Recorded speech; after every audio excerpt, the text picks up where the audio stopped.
పిల్లల లోపల reading స్పీడ్ని improve చేయాలనుకుంటే ఒక విషయాన్ని గుర్తుంచుకోవాలి. ఫస్ట్ ఆఫ్ ఆల్ రీడింగ్ అనేది స్కిల్. దాన్ని రెగ్యులర్గా కన్సిస్టెన్సీగా ప్రాక్టీస్ చేసినప్పుడే మనకు రీడింగ్ అద్భుతంగా జరుగుతుంది. So first of all read చేసే టైంలో కొంతమంది స్లోగా చదువుతారు, కొంతమంది స్పీడ్గా చదువుతారు. అయితే ఒక ఎగ్జాంపుల్ మీరు గుర్తుపెట్టుకోవాలి.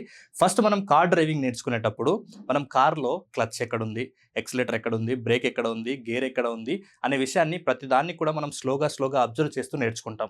తర్వాత మనకి బ్రెయిన్ ప్రాసెసింగ్ స్పీడ్ అంటే ఒక అలవాటుగా మారిన తర్వాత ఏది ఎక్కడ ఉందన్నది ఆటోమేటిక్గా సబ్కాన్షియస్గా మన బ్రెయిన్లో ఫీడ్ అయి ఉంటుంది.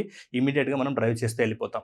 సో ఈ డ్రైవింగ్ని నేను రీడింగ్ తోటి ఎందుకు పోల్చాను అంటే, మీ పిల్లలు కూడా రీడింగ్ చేసేటప్పుడు అక్కడక్కడ స్ట్రక్ అవుతుంటారు.